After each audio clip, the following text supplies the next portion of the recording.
Мишечка! Много ми е приятно! Митю Пищова на живо! Здравейте, Митю Пищова на живо! Айде, стига се коли, иди да кажеш на хората. Здравейте, медицински сестри, медицински... Не са медицински сестри, ми са фармацевтки. Здравейте, фармацевтки, мармацевтки! Като с фармацевтки знам, че нищо не може ми стане, защото разбират медицина.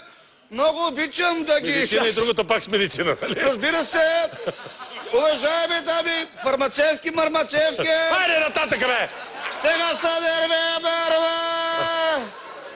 Че така се получават нерви и инфаркти. Аз като бех медицински сестри, медицински фармацевтки, жасах и веднъж като ме пререза... Който се е къпал шампанско, пак се къпе. Който се е въргалял в ягоди, пак се въргаля.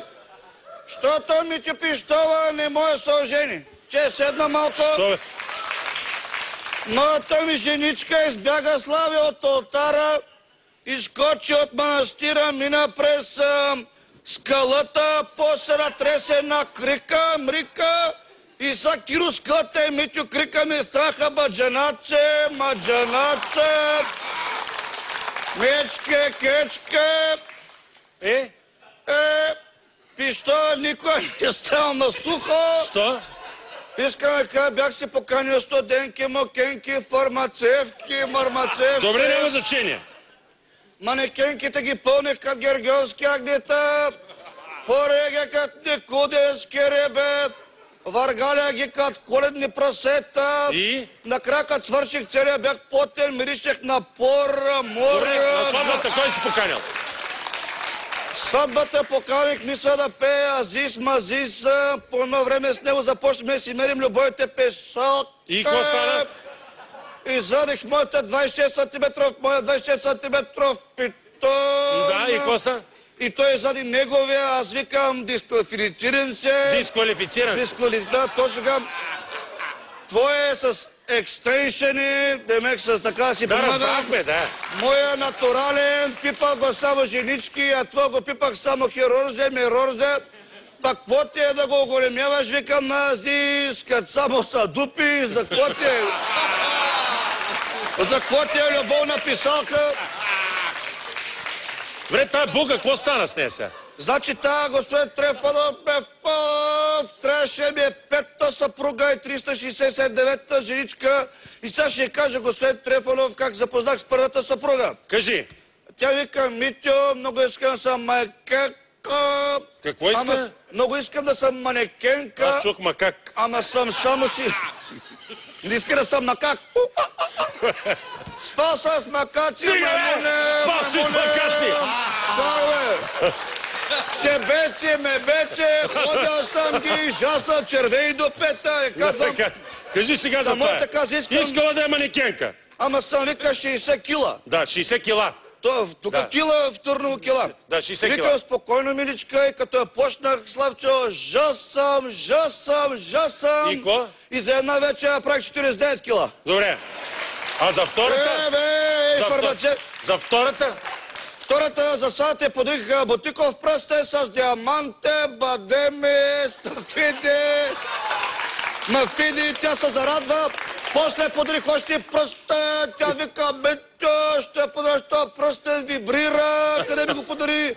Викам, подарявам ти го, защото на мен ми е малък. Уважаеми зрители, вика, трета съпруга. Не изненадах при сватбата, нех цял киносалон и моето зайчи ми вика... Кой ти вика? Зайчи. Значи бил съм с макаци, добре, зайчи. няма значение. Това е ти си викал зайчи на нея зайчи. Малкото зайчи и вика, мале Митю, колко си романтичен, нел си цялото кино, за да гледаме сами любовен филм. Аз си викам, не съм го нел за филма, ама купих един тон пуканки и си ги ядем на спокойствие. После си спомня, като се венчахме в църквата, попа пита, ще вземете ли тази жена, докато високото кръвно и холестерола ви разделят?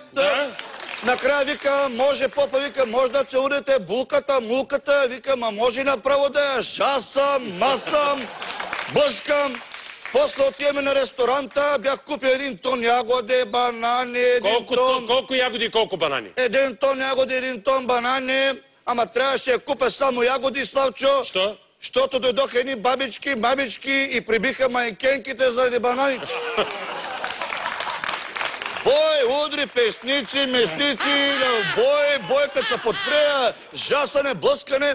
Значи по време на сватбата моята вика, бременна съм, трябва да си направим детска. Вика, Какво да си направите? детска стая. Детска стая. За дечица. Да разбрахте те? Викам, спокойно, вече съм купил детско креватче, детско столче, детски тапети, детско джакузи. Сега да ви кажа, четвъртата съпруга пък имах много бурна. Първа, втора, трета нощ, заведох я на... Брачна имаш предвид. Моля? Първа брачна нощ. Брачна нощ, заведох я Славчо на Царевец, да жасах я, жасам, пъшках, издава двуцикът лъв, съм като хипопотам, като шимпанзе. А една 40 килограмова манекенка така ни светеше. По едно време на хълтаха и туристи, мористи, помислих, че това е спектакъла звук и светлина. След сватбата, четвъртата, я заведох на меден месец за един ден в Швейцария, Мейцария. И какво стана? Оправя съм крави и гънове. Нема, това е човешко. Нехме една вила на Алпете. Какво стана вечерта? Вечерта се облякох в спалнята, намазах се с 1 тон шоколад. Не, си я намазал с 1 тон шоколад. То чака. После набързо отидох да си взема душ и като се върнах, някой мърмот я беше завил станьол.